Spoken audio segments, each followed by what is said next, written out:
అందరికీ నమస్కారం. మీరు వినబోతున్న కథ నేలరాలిన నక్షత్రం. రచించిన వారు అత్తలూరి విజయలక్ష్మి గారు. మేడం, ఆండ్రీ అసలు పేరు. ఆమె జీవితం మొత్తం మీకు తెలుసు కదా. మీరు ఆమెకి మంచి ఫ్రెండ్ అని కూడా చెబుతున్నారు చాలామంది. ప్లీజ్ ఆమె గురించి చెప్తారా? హాలీవుడ్ పోర్న్ స్టార్ ఇక్కడ మన హైదరాబాద్లో ఇలా అవడం వెనుక కారణం ఏంటి? రాహుల్ సొల్యూషన్ సీఈఓ మహితా చాంబర్లో ఆమె ముందు కూర్చున్న ప్రముఖ ఫ్రీలాన్స్ జర్నలిస్ట్ ధ్వని అడిగింది. మహిత మాట్లాడలేదు. ప్లీజ్ మేడం, నాకు తెలిసి ఆమె స్టోరీ చాలా ఇంట్రెస్టింగ్గా ఉంది. మీ ద్వారా పూర్తిగా వినాలనుకుంటున్నాను. ఆమె ఇండస్ట్రీలో ఈ స్థాయికి రావటానికి చాలా పోరాటం చేసిందని విన్నాను. గెలిచిందని అనుకుంటున్నారా? ఓడిందని అనుకుంటున్నారా? మహిత సన్నగా నిట్టూర్చింది. ఆమె గెలిచిందో ఓడిందో, గెలిచి ఓడిందో నాకు తెలీదు. ఆమె కథ విని మీరే చెప్పాలి అంది మహిత. ధ్వని ఐప్యాడ్లో నోట్ చేసుకోవడానికి సిద్ధంగా కూర్చుని ఉత్సుకతతో వినసాగింది. మహిత గంభీరంగా చెప్పటం మొదలుపెట్టింది. నటనకి తెరలు వేదికలు. ఒకప్పుడు వెండితెర, ఇప్పుడు బుల్లితెర కూడా జతకూడింది. శాఖోపశాఖలుగా విస్తరిల్లింది. ఎందరో భుక్తి కోసం ఈ తెరలను నమ్ముకొని బతుకుతున్నారు. కీర్తి కోసం, డబ్బు కోసం నటన్ని ఉపాధిగా చేసుకొని జీవిస్తున్నారు. అలాంటి వాళ్లను కళాకారులు అనలేము. మీడియాని జీవనోపాధిగా మలుచుకొని బతుకుతున్న వారెందరో. వారంతా నటులు, టెక్నీషియన్స్, ప్రొడ్యూసర్స్, దర్శకులు, కెమెరామెన్, రచయితలు, కేవలం ఉద్యోగులు. ఆండ్రీ కూడా ఒక ఉద్యోగిలాగానే ఇండస్ట్రీకి వెళ్ళింది. ఆమె అసలు పేరు ఖ్యాతి.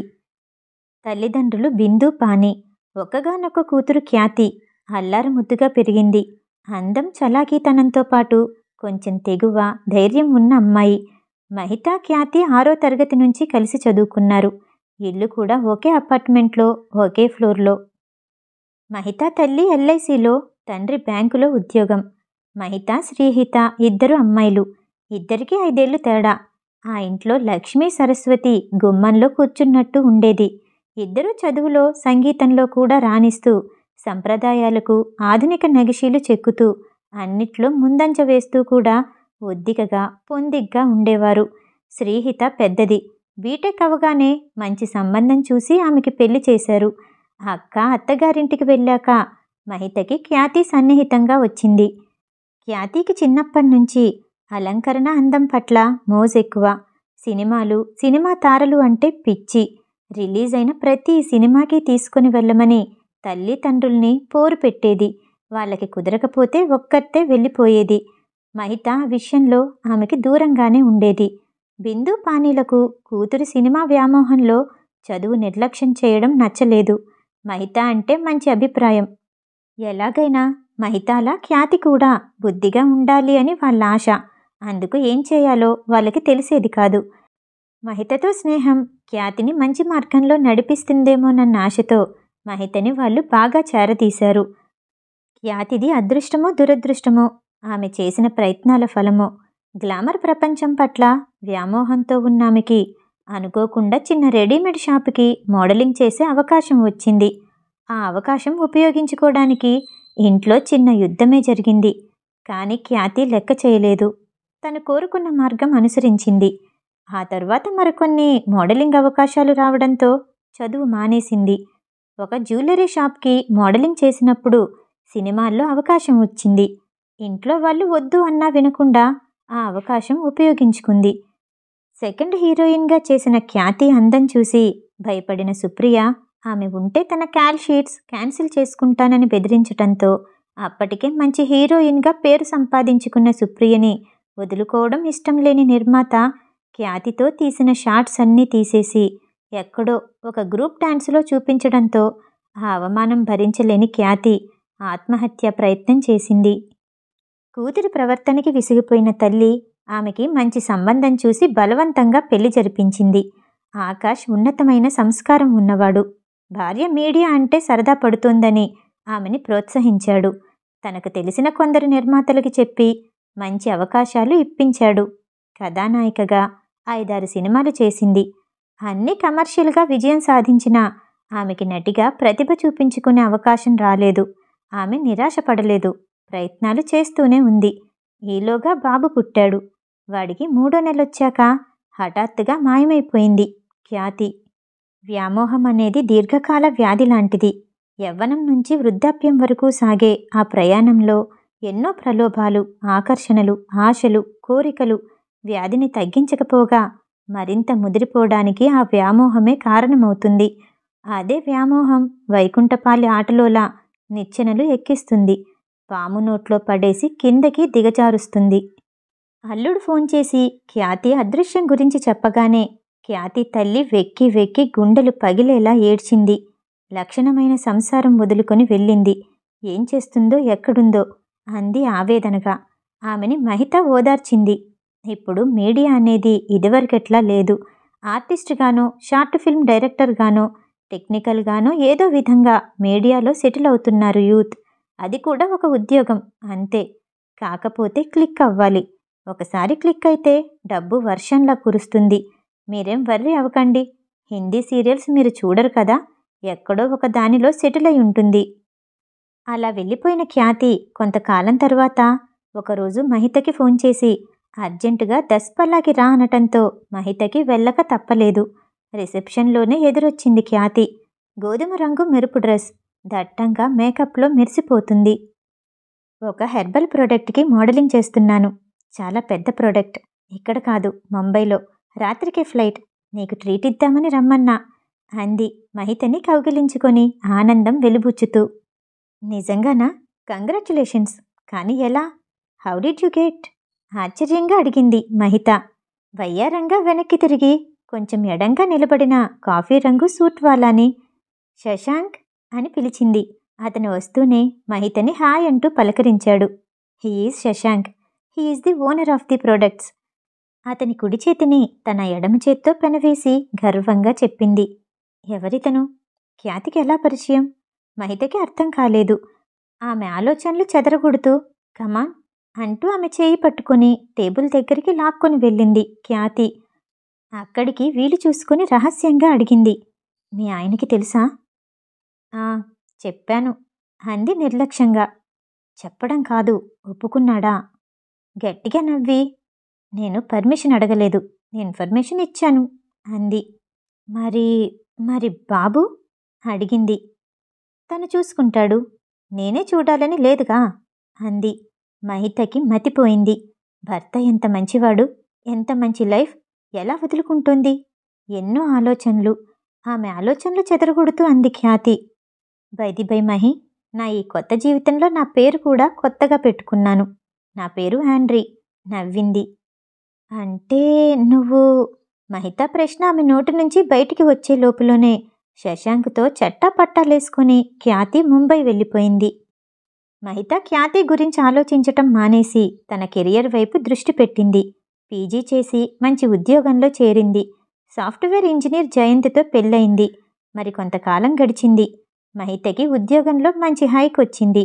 గచ్చిబౌలిలో సొంత ఫ్లాట్ కొనుక్కుంది. ఒక బాబు పుట్టాడు. ఆమె జీవితం ఉల్లాసంగా, ఉత్సాహంగా, హుందాగా సాగిపోతుంది. ఖ్యాతి బాలీవుడ్ సినిమాల్లో సైడ్ రోల్స్లో కనిపిస్తుందని కొందరి ద్వారా తెలుస్తుంది. కానీ మహిత పట్టించుకోలేదు.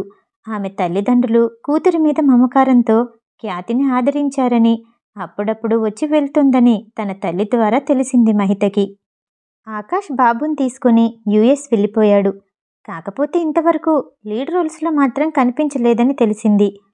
మహితకి ఖ్యాతి మీద అభిమానం కానీ ఆసక్తి కానీ లేవు. తన కెరియర్, తన సంసారం, బాబు పెంపకం, ఇదే ఆమె లోకం. ఏదెలా ఉన్నా కాలం మాత్రం పాదరసంలా జారిపోతూనే ఉంటుంది. అనూహ్యంగా ఒకరోజు రాత్రి ఖ్యాతి మహిత ఇంటికి వచ్చింది. సరిగ్గా 11:30కి ఆఖరి మెయిల్ ఇచ్చి ల్యాప్టాప్ పక్కన పెట్టి పడుకోబోతుండగా కాలింగ్ బెల్ మోగింది. ఆ రోజే జయంత్ బెంగళూరు వెళ్ళాడు ఆఫీసు పని మీద. బాబు నిద్రపోతున్నాడు. ఆ సమయంలో సాధారణంగా ఎవరూ రారు.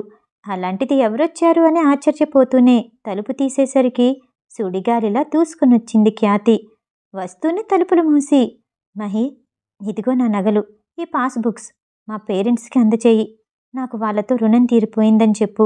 ఇంక నేను కనిపించనని, ఈ ప్రపంచమనే డయాస్ మీద నా పాత్ర ముగిసిందని చెప్పు. నీకు కూడా బాయ్. ఇదే నా లాస్ట్ హగ్. తన భుజం మీద ఉన్న బ్యాగ్ మంచం మీద పడేసి మహితని గట్టిగా కౌగిలించుకుంది ఖ్యాతి ఏడుస్తూ. డైలాగులు చాలా పవర్ఫుల్గా ఉన్నాయి కానీ ఇంతకీ ఏమైంది? ఇండస్ట్రీ వైరాగ్యమా? పరిహాసంగా అడిగింది మహిత. ఆహా, దేని మీద వైరాగ్యం లేదు. జీవితం మీదే విరక్తిగా ఉంది. బతకాలని లేదు. చచ్చిపోతాను. గబుక్కున గుప్పెట్లో ఉన్న చిన్న సీసా ఓపెన్ చేసి గొంతులో వేసుకుంటూ ఉండగా, నీకేం పిచ్చా అంటూ ఆ చేతి మీద విసిరి కొట్టింది మహిత. మహితని దూరం తోసి వంగి కింద పడిన మాత్రలన్నీ ఏరి నోట్లో వేసుకోబోతున్న ఖ్యాతి చెంప మీద చెల్లున కొట్టి, ఏంటి నీ టాలెంట్ నా దగ్గర ప్రదర్శించడానికి వచ్చావా? తమాషాగా ఉందా? చావాలనుకుంటే ఏ హుస్సేన్ సాగర్లోనో హిమాయత్ సాగర్లోనో దూకి చావకపోయావా? నా ఇంటికొచ్చి ఆత్మహత్య చేసుకుంటే నేను వెళ్ళి జైల్లో కూర్చోనా? మహిత మండిపడింది. ఖ్యాతి ఉన్నట్టుండి కింద కూలపడి వెక్కి వెక్కి ఏడవటం మొదలెట్టింది. ఆ ఏడుపు చూసి మహిత ఆవేశం చల్లారిపోయింది. ఏమైంది? ఎందుకు ఏడుస్తున్నావు? అసలేం జరిగింది? ఆత్మహత్య చేసుకోవాలన్నంత కష్టం నీకేం వచ్చింది? నువ్వు కోరుకున్నట్టే బతుకుతున్నావుగా? ఊరడిస్తూ అడిగింది. వెక్కుతూ ఖ్యాతి చెప్పిన విషయం విన్న మహిత విస్మయంతో రెప్ప వేయకుండా ఆమెనే చూస్తుండిపోయింది.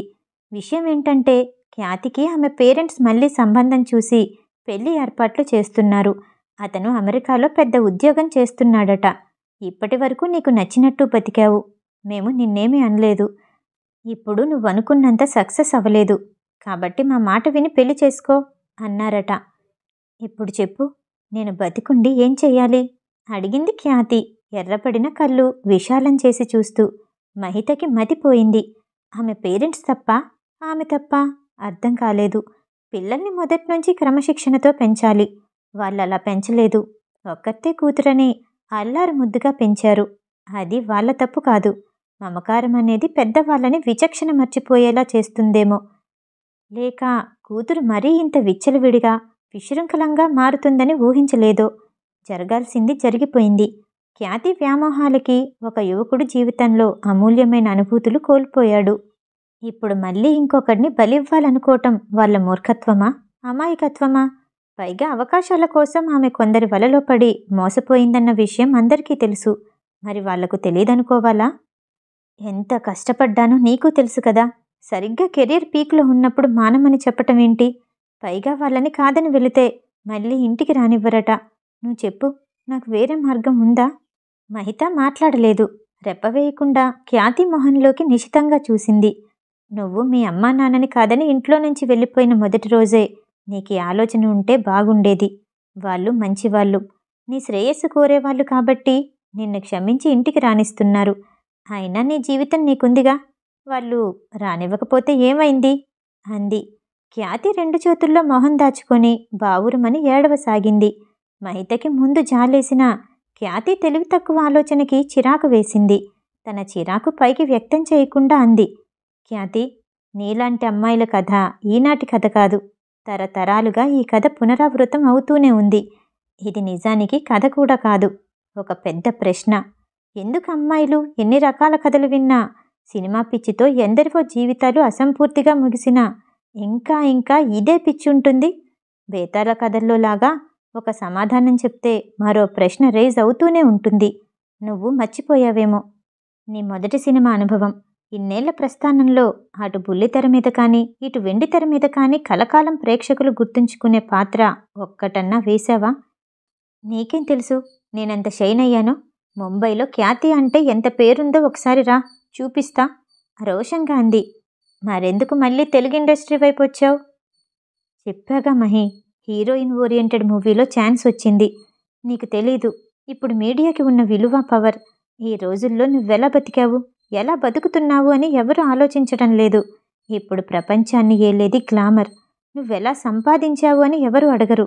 నీ దగ్గర ఎన్ని కోట్లు ఉన్నాయని చూస్తారు. నీకున్న పేరు ప్రఖ్యాతులు చూసి నీతో ఒక్కసారి మాట్లాడాలని, ఒక్కసారి నిన్ను చూడాలని తహతహలాడతారు. ఆ కీర్తి ఎలా సంపాదించావు అని ఎవరన్నా అడుగుతున్నారా? సెలబ్రిటీ అంతే. వాళ్ళు ఎలా సెలబ్రిటీ అయ్యారో ఎవరికి కావాలి? ఒక పెళ్ళికి, ఒక షోరూమ్ ఓపెనింగ్కి, ఆఖరికి ఒక పుస్తకావిష్కరణకు కూడా సెలబ్రిటీ కావాలి. ఆ స్థాయికి నేను చాలా కొంచెం దూరంలో ఉన్నాను. మధ్యలో పెళ్ళి పరువు అంటూ అమ్మా నాన్న నా దారి మార్చాలి అనుకోవటం ఫూలిష్నెస్ కాదా? మహితకి ఒళ్ళు మండిపోయింది. తమాయించుకుంటూ అంది. ఆ స్థాయికొచ్చిన వాళ్ళకి భర్త, పిల్లలు, తనదంటూ ఒక జీవితం అక్కర్లేదా? అదంతా ఆలోచించే టైం నాకు లేదు. నేను శ్రీదేవి అంతటి గొప్ప నటి కావాలి, అంతే. నిజానికి ఇప్పుడున్న హీరోయిన్స్లో నా అంత అందమైన వాళ్ళని ఒక్కళ్ళని చూపించు. బండ ముక్కు ఒకళ్ళకి, బండ పెదాలు ఒకళ్ళకి, అస్థిపంజరానికి చర్మం అతికించినట్టు ఉన్నవాళ్ళు ఒకళ్ళు. చెప్పవే, నా ఫిగర్ చూడు. నీ ఫిగర్ ఎవరికుంది? ఏ, నేనెందుకు హీరోయిన్గా పనికిరాను? ఖచ్చితంగా పనికొస్తా. అమ్మా నాన్నల అబ్జెక్షన్ చాలా సిల్లీ. మీ అమ్మాయి ఏం చేస్తుంది అని ఎవరన్నా అడిగితే సినిమాల్లో చేస్తోందని చెప్పడానికి తల కొట్టేసినట్టు ఉంటోందిట. ఎంతమంది మంచి కుటుంబాల నుంచి ఇండస్ట్రీకి రాలేదు? లేదులే, నా వల్ల కాదు. దీనికి రెండే సొల్యూషన్స్. ఒకటి, నేను ఆత్మహత్య చేసుకోవడం. రెండు. ఆగింది ఖ్యాతి. మహిత అనుమానంగా చూసింది. ఖ్యాతి చెక్ బుక్, జ్యువెలరీ బ్యాగ్ తీసుకుని జీవితంలో ఇంకెప్పుడు కనిపించకుండా పారిపోవటం అని చెప్పి వేగంగా వెళ్ళిపోయింది. మహిత నిర్ఘాంతపోయింది. అసలు తను ఇక్కడ ఉంటున్నట్టు ఖ్యాతికి ఎలా తెలిసింది? ఎందుకొచ్చింది? ఎందుకు వెళ్ళింది? ఆమె బుర్ర తిరిగిపోయింది. మరునాడు తెల్లారేసరికి ఖ్యాతి తల్లి నుంచి ఫోన్. మహి, ఖ్యాతి వెళ్ళిపోయింది. ఇంకెప్పుడు కనిపించను. కనిపిస్తే వెండి తెర మీద లేదా బుల్లి తెర మీద చూడాల్సిందే నన్ను అని ఉత్తరం రాసి తన జ్యువెలరీ మొత్తం తీసుకుని వెళ్ళిపోయింది. మహిత నిశ్చేష్టురాలైంది. కొంతకాలం గడిచాక తిరిగి ఖ్యాతి దగ్గర నుంచి కాల్ వచ్చింది. ఖ్యాతికి ఎందుకో దస్పలా అంటే ఇష్టం. ఆమె ఫేవరెట్ ప్లేస్. మహితని అక్కడికే రమ్మంది. శుభవార్త చెప్తా, త్వరగా రా అంది. ఆమె వెళ్ళేసరికి ఖరీదైన సూట్లో 30 ఏళ్ల యువకుడితో కూర్చుని వైన్ తాగుతోంది. తొడల వరకే ఉన్న బంగారు రంగు పొట్టి గౌను, గుండెల దగ్గర 50% నగ్నంగా, చాలా సన్నిహితంగా. దాదాపు అతని ఒడిలో కూర్చున్న ఖ్యాతిని చూడగానే మహిత ఒళ్ళంతా జల్దరించింది. ఈమె తన స్నేహితురాలు ఖ్యాతేనా? పొరపాటున ఎవరన్నా హాలీవుడ్ స్టార్ రూమ్కి రాలేదు కదా అనిపించింది. మహితని చూడగానే ఖ్యాతి అతని ఒళ్ళో నుంచి లేచొచ్చి ఆమెని హగ్ చేసుకుని చెంప మీద ముద్దు పెట్టుకొని, my dear Mahi, I love you అంటూ సోఫా దగ్గరికి తీసుకుని వెళ్ళి అతనికి తనకి మధ్యలో కూర్చోపెట్టింది. He is Alok, my heaven అంది. అలోక్ హాయ్ అంటూ మహితని హగ్ చేసుకున్నాడు. చీదరగా అనిపించింది మహితకి. నాగరికతని మురిసిపోతూ అనాగరికంగా జీవించే వాళ్ళని చూస్తుంటే ఆది మానవుడికి ఆధునిక మానవుడికి పెద్ద తేడా లేదేమో అనిపించింది. సున్నితంగా వాళ్ళని విడిపించుకొని, అక్కడ కూర్చుంటాలే అంది మరో సోఫా వైపు చూసి. ఓకే ఓకే, మీరు మాట్లాడుకోండి, నేను రెస్ట్ తీసుకుంటా అంటూ అలోక్ బెడ్రూమ్ వైపు వెళ్ళిపోయాడు. వైన్ అంది మహిత వైపు చూసి ఖ్యాతి. నో అంది మహిత. పోని జ్యూస్ తాగు అంటూ ఆరెంజ్ జ్యూస్ బాటిల్ ఆమె ముందుకి జరిపింది. మహిత ఖాళీ గాజు గ్లాసులో కొంచెం జ్యూస్ పోసుకొని, చెప్పు, ఏంటో ఆ శుభవార్త అంది.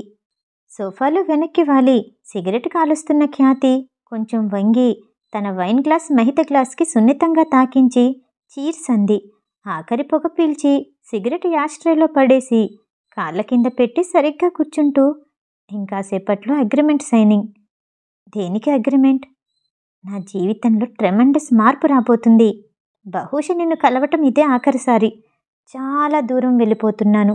వింటే షాక్ అవ్వవు కదా? గలగలా నవ్వింది ఖ్యాతి. ఆ కదలికకి ఊగుతున్న ఆమె రొమ్ములు అసహ్యంగా అనిపించాయి. చూపులు తిప్పుకుంది మహిత. నాకు హాలీవుడ్ ఛాన్స్ వచ్చింది అలోక్ ద్వారా. రేపే వెళ్ళిపోతున్నాను. హాలీవుడ్డా? నిజంగానే షాక్ తగిలింది మహితకి. అవునే, ఈ టాలీవుడ్ బాలీవుడ్లో నా కలలు నెరవేరుతాయనే ఆశ లేదు. హీరోయిన్ అంటే కేవలం షో కేసులో బొమ్మ. నా టాలెంట్ ప్రూవ్ చేయటానికి సరైన పాత్రలు ఒక్కటన్నా వచ్చాయా? హిందీలో తాప్సీ, ప్రియాంక చోప్రా వీళ్ళలాగా ఉమెన్ ఓరియంటెడ్ మూవీలో యాక్ట్ చేసి నన్ను నేను ప్రూవ్ చేసుకోవాలనేదే నా లక్ష్యం. కానీ ఇక్కడ అవకాశం కనుచూపు మేరలో కనిపించడం లేదు. ఎక్స్పోజ్. ఒకప్పటిలాగా దశాబ్దాల తరబడి హీరోయిన్గా కొనసాగే రోజులు కావివి. నేను అర్ధనగ్నంగా నటిస్తే 30 నగ్నంగా నటించే వాళ్ళు వస్తారు. మనం తరచూ మార్చే బ్రాండెడ్ కాస్మోటిక్స్, డ్రెస్ లాంటి వాళ్ళే ఆర్టిస్టులు కూడా. కొత్త బ్రాండ్ వస్తే పాతది ట్రాష్లో వేస్తాం కదా. పూర్తి నగ్నంగా నటించే అమ్మాయి వస్తే 30 అమ్మాయి పాతబడిపోతుంది. ఈ నయా జమానాలో నగ్నత్వమే టాలెంట్. చూపించడమే నటనైతే ఇదేదో ఇంటర్నేషనల్ లెవెల్లో చేస్తే ఆకాశం అంచులు చూస్తాను. ఎస్, నేను ఆకాశాన్ని చేరుతాను. డబ్బు, కీర్తి. ఓహో! తన్మయత్వంతో కళ్ళు మూసుకుంది ఖ్యాతి. మహిత ఆశ్చర్యంగా చూస్తూ, ఇంకా ఆకాష్ని పూర్తిగా వదిలేసినట్టేనా అని అడిగింది. మహీ, నేను ప్రవహించే నదిని. నాకు ఆనకట్ట ఎవరు వేయలేరు. పెద్దవాళ్ళు దీపం ఉండగానే ఇల్లు చక్కబెట్టుకోమన్నారు. ఈ యవ్వనం జారిపోయాక నాకు అవకాశాలొస్తాయా? ఆకాష్తోనే ఉండి ఉంటే మరో పిల్లకో పిల్లాడికో జన్మనిచ్చి వాళ్ళ ముక్కులు మూతులు తీసుకుంటూ 30 ఏళ్లకే బలవంతపు వార్ధక్యం నేను మోయాల్సొచ్చేది. తనని, ఆ గుప్పెడు గూటిని వదిలేసినందుకు చూశావుగా ఎంత ఎదిగానో. ఇంకా ఇంకా మేఘాల మీద తేలాలి, ఇంద్రలోకం చేరాలి. ఇదే నా గమ్యం. ట్రాన్స్లో ఉన్నట్టు చెప్తున్న ఖ్యాతి వైపు విస్మయంగా చూసింది. పైకి వెళ్ళాక కానీ కింద ఏముందో తెలియదు కదా అనుకుంటూ, congratulations and best wishes. Me parents గురించి ఏమన్నా తెలిసిందా అడిగింది మహిత. హా, నేను వాళ్ళకు అవసరం లేనప్పుడు నాకు మాత్రం వాళ్ళ అవసరం ఎందుకు? నాకు ఎవరూ వద్దు. నా కెరియర్, నా ఎదుగుదల అంతే. మహితకి ఆమెని అభినందించాలో అసహించుకోవాలో అర్థం కాలేదు. ఇంకక్కడ ఒక్క క్షణం కూడా ఉండాలనిపించలేదు. అరే, పార్టీ ఇస్తానుండు అని ఖ్యాతి వారిస్తున్నా గబుక్కున లేచి, ఓకే, నేను వెళ్తాను, ఎంజాయ్ విత్ యువర్ వే అంటూ వెళ్ళిపోయింది. ధ్వని ఇంకా ఆమె ఏం చెప్తుందా అన్నట్టు ఉద్వేగంగా చూడసాగింది. సరిగ్గా 4 రోజుల క్రితం అంటూ ఆగింది మహిత. వాటర్ తాగుతారా? ధ్వని టీపాయ్ మీదున్న వాటర్ బాటిల్ అందించింది. నవ్వి బాటిల్ తీసుకుని తిరిగి చెప్పసాగింది. ఇంకా లాక్డౌన్ ప్రభావం నుంచి బయటపడలేదు ప్రజలు. సాఫ్ట్వేర్ ఉద్యోగులు ఇళ్ల నుంచే పనులు చేస్తున్నారు. జయంత్, మహిత చెరో ల్యాప్టాప్ పెట్టుకొని సోఫాలో చెరో పక్కా కూర్చున్నారు. బాబు ఆన్లైన్ క్లాసులు అటెండ్ అవుతున్నాడు. హఠాత్తుగా మొబైల్ మోగింది. మహిత పని ఆపి ఆన్సర్ బటన్ నొక్కింది. Hello, Khyati here. ఉలిక్కి పడింది మహిత. ఆమె చేతిలో నుంచి జారి పడబోయిన మొబైల్ని గట్టిగా పట్టుకుంది. ఖ్యాతి, నువ్వేనా? ఎక్కడ్నుంచి? ఎలా ఉన్నావు? లోపల నుంచి దూసుకొని కెరటంలా విరుచుకుపడుతున్న ఉద్వేగంతో అడిగింది. వెంటనే దెస్పల్లాకొస్తావా? నీతో అర్జెంటుగా మాట్లాడాలి. ఏంటే హడావుడి? ఇంతకీ ఎప్పుడొచ్చావు? చెప్తాలే, వస్తావుగా, ఎదురుచూస్తూ ఉంటాను. ఇది ఖ్యాతి స్వరమేనా? ఎప్పుడూ ఏవో కలలతో ఉత్సాహంగా పైపైకి ఎగరటానికి ఉవ్విళ్ళూరుతూ ఆదేశిస్తున్నట్టు కాన్ఫిడెంట్తో ఉండే ఆ స్వరంలో ఇంత అభ్యర్థన. ష్యూర్, వస్తాను. సీఈఓతో మీటింగ్ ఉంది, అవగానే వస్తాను. నీ రూమ్ నెంబర్ చెప్పు. ఖ్యాతి చెప్పింది. ఓకే, వస్తాను. ఎలా ఉన్నావు అడిగింది మహిత. కొన్ని క్షణాల నిశ్శబ్దం. ఆ నిశ్శబ్దం విస్ఫోటించినట్టు వినిపించింది ఆమె స్వరం. వస్తావుగా, చూద్దువు కాని. By thanks for saving my number. Phone off అయింది. అయోమయంగా ఫోన్ వైపే చూస్తున్న ఆమె వైపు పక్కనే కూర్చొని పని చేసుకుంటున్న జయంత్ తలెత్తి చూస్తూ అడిగాడు. ఎవరు ఫోన్? చెప్పింది Mahita. What? Hollywood celebrity Hyderabad దస్పలాలోనా? అదిరిపడినట్టు చూశాడు. మహితకి కూడా అదే అనిపించింది. మహితకి ఆఫీసు పని మీద ఏకాగ్రత కుదరలేదు. సాయంత్రం 5 అయింది మీటింగ్ అయ్యేసరికి. గబగబా రెడీ అయ్యి జయంతికి చెప్పి కారు తీసుకుని దస్పలా బయలుదేరింది. ఎన్నో ఊహించుకుని వెళ్ళిన ఆమెకి అక్కడ కనిపించింది వేరు. రిసెప్షన్లో ఆపేసి ఒక కవర్ ఇచ్చారెవరో. ఆమె లేదని, రూమ్ ఖాళీ చేసి వెళ్ళిపోయిందని చెప్పారు. మహితకి అయోమయంగా అనిపించింది. ఫోన్ చేసి 3 గంటలు కూడా కాలేదు. ఇంతలోకి ఏమైంది ఆలోచిస్తూనే వెనక్కి తిరిగింది. కారులో కూర్చుని కవర్ ఓపెన్ చేసిన మహితకి ప్రపంచం మొత్తం గిర్రును తిరిగిపోతున్నట్టు అనిపించింది. మహి, వెంటనే వస్తావేమో, ఆఖరిసారి నిన్ను చూడాలి అనుకున్నాను. ఇప్పటికే నా ప్రయాణానికి బాగా ఆలస్యమైందే. నీకు తెలుసుగా, నాకు సహనం లేదు. ఎవరికోసం దేనికోసం ఆగను. ప్రవహించే నదిని కదా, అందుకే ఇవి రిసెప్షన్లో ఇచ్చి వెళ్తున్నాను. నా ఆస్తి మొత్తం నా కొడుక్కి రాశాను. వీలైతే ఇవి ఆకాష్కి అందచేయి. క్షమించమని అడిగానని చెప్పు. ఎందుకంటే అతనికి నేను చేసింది అన్యాయం కాదు, ద్రోహం మహి. కోరుకున్నట్టే ఆకాశంలోకి ఎగిరాను, హీరోయిన్గా కాదు. నువ్వు అర్థం చేసుకోగలవు. హాలీవుడ్లో నా స్థానం. ఇంతకన్నా చెప్పలేను. మేఘాల అవతల ఏముందో అని అన్వేషిస్తూ ఇంకా ఇంకా పైకి వెళ్తూ ఎయిర్ హోస్టెస్ని అడిగాను, ఇక్కడ నాకు ఏమీ కనిపించటం లేదేంటి అని. నవ్వి, మీకు కావలసినవి కిందకి దిగాక మాత్రమే కనిపిస్తాయి, పైనంతా శూన్యమంది. ఇంకా ఏం చెప్పను. ఉంటాను, నీ ఖ్యాతి. పేపర్ టేబుల్ మీద పెట్టి 2 చేతుల్లో మొహం దాచుకొని వెక్కి వెక్కి ఏడుస్తున్న మహిత వైపు సానుభూతిగా చూసింది ధ్వని. అంత ఎత్తుకి ఎగిరి ఇలా పడిపోతుందని ఊహించలేదు నేను. పుట్టింది ఎక్కడో నాకు తెలీదు. కానీ నాకు తెలిసిన దగ్గర్నుంచి అదే ఇంట్లో పెరిగింది. అక్కడే తల్లిదండ్రులతో యుద్ధం చేసింది. అనేక దారులు తొక్కి తొక్కి తిరిగి వస్తూ చివరికి ఆ ఇంట్లో శవమైంది. ఆ ఇల్లు వాళ్ళు అమ్మకుండా, అద్దెకివ్వకుండా కూతురి కోసమే అలా ఖాళీగా ఉంచారు కాబోలు. గాద్గికంగా అంటున్న మహిత చెయ్యి మీద ఓదార్పుగా చెయ్యి వేసి హామీ ఇస్తున్నట్టు ఆవేశంగా అంది ధ్వని. మేడం, నేను ఈ కథ రాస్తాను. తప్పకుండా రాస్తాను. ఖ్యాతి లాంటి అమ్మాయిలకి కనువిప్పు కలిగేలా రాస్తాను. మహిత తెరలు తెరలుగా నవ్వింది. అమ్మాయిలకి కాదు, తల్లిదండ్రులకి కనువిప్పు కలిగేలా రాయాలి. ఎందుకంటే కథ పాతదే, పాత్రలవే, కానీ స్వభావాలు మారాయి. కెరీర్ అంటే ఉన్నత చదువులు, ఉన్నత ఉద్యోగాలు మాత్రమే కాదు. సంపాదన అంటే డాలర్ మాత్రమే కాదు. కాలానికి తగినట్టు జీవన విధానం మారుతుంది. అభిప్రాయాలు మారతాయి, అభిరుచులు మారతాయి. వాటిని అర్థం చేసుకొని ఆ దిశగా తల్లిదండ్రులు కూడా మారితే ఇలాంటి కథలు పునరావృతం కావు. అంటే ఆవిడ వైపు ప్రశ్నార్థకంగా చూసింది ధ్వని. మీరడిగిన ప్రశ్నకి సమాధానం దొరికిందా? అంది మహిత. ధ్వని మొహంలో కనిపించిన ప్రశ్నార్థకం పెద్దదైంది. కథ సమాప్తం. ఈ కథ వినటం మీకు నచ్చినట్టయితే లైక్ చేసి సబ్స్క్రైబ్ చేయండి. మళ్ళీ రేపు కలుద్దాం. నమస్తే.